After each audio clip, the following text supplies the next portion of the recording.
What's up? I'm doing good. Hope you're all doing well. Pluto is obviously making turns, as is Mars, but the focus right now is Pluto for this video. We're going to talk a little bit, we'll put you in the baggie,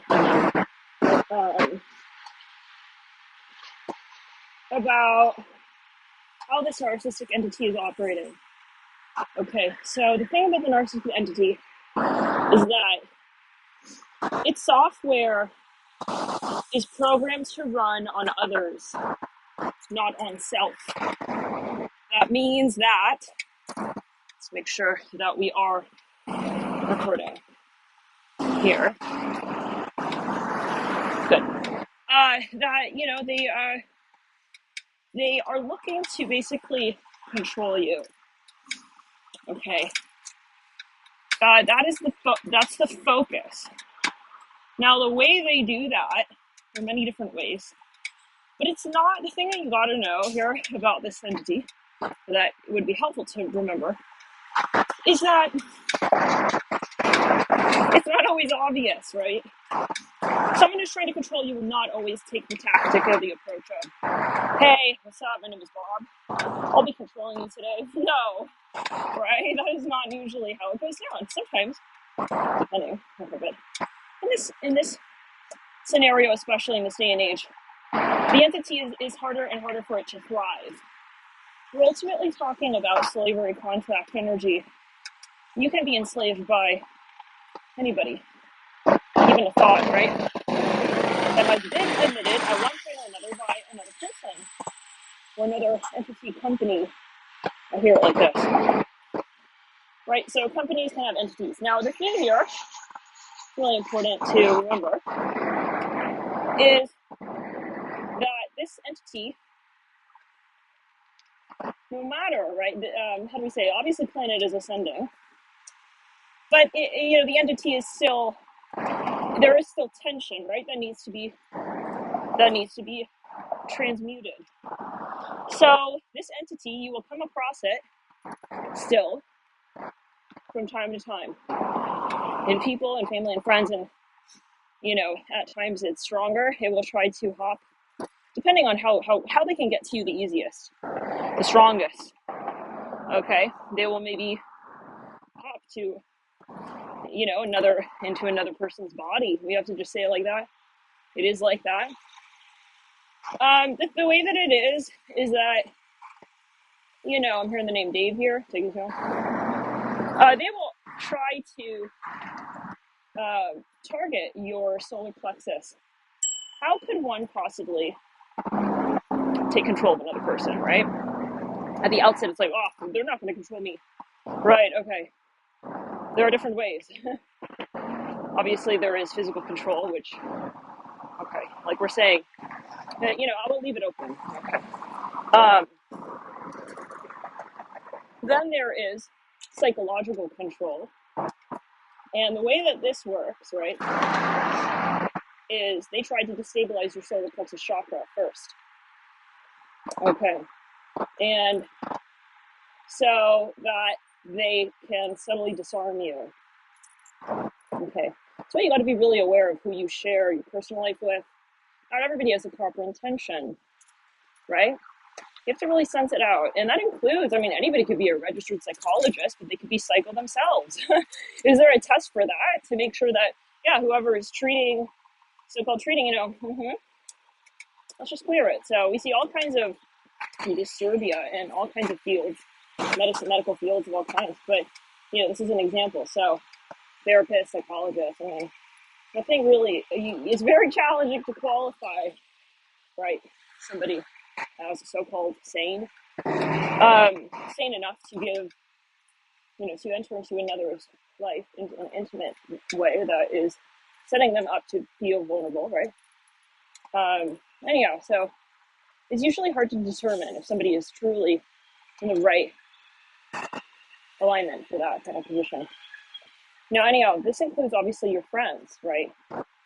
Your family. Now, the thing is, when they do try to attack your solar plexus, what they're ultimately trying to do is take your boundaries away. Not boundaries like that you're holding up boundaries per se, but boundaries in the sense of, maintaining a healthy sense of who you are. That is your so-called boundary. That's a healthy boundary that everybody has, right? Naturally, until there's an experience, usually subtly in the subconscious mind, that sort of programs how one identifies with their own self and their own solar plexus chakra and their own being, their own personality. And this is where they start to cause you to question who you are.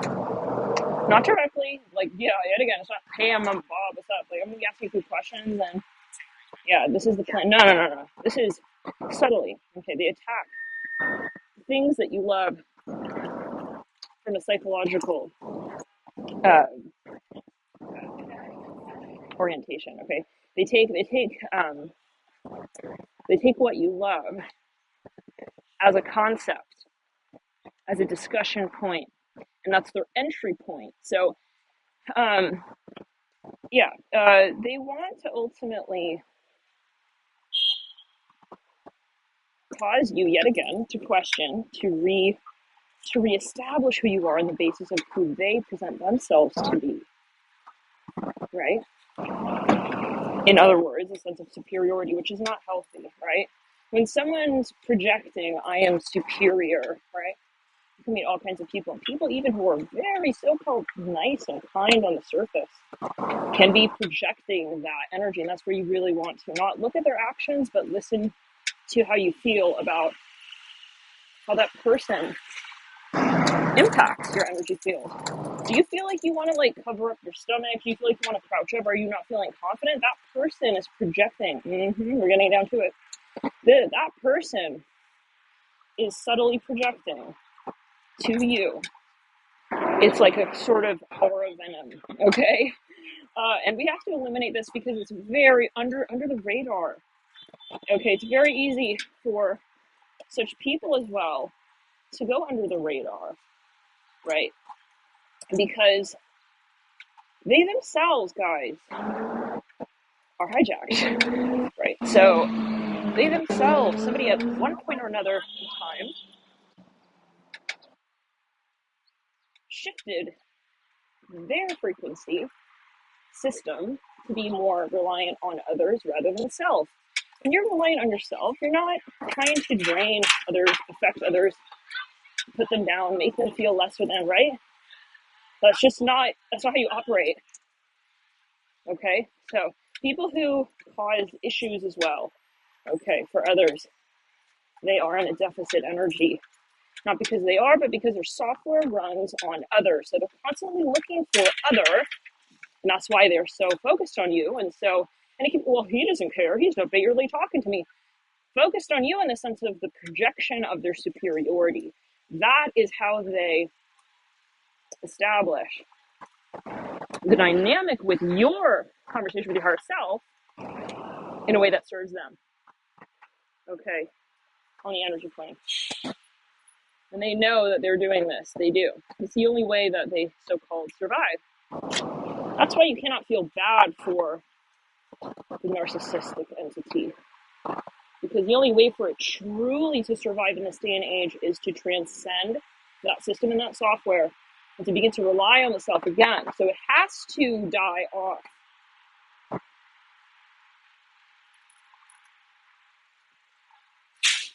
So,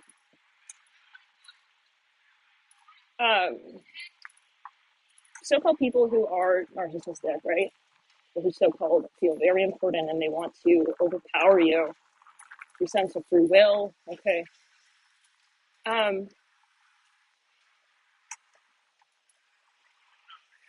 They, in some way, are. They have that.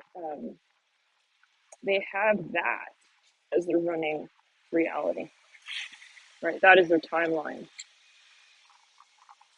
Is that they are not free. So they're trying to kind of imprint that on you yet again. They haven't woken themselves. Okay, and so they're starving, guys. They don't have a healthy pattern of coexisting, especially with those who they come across who have a very healthy sense of relating to oneself.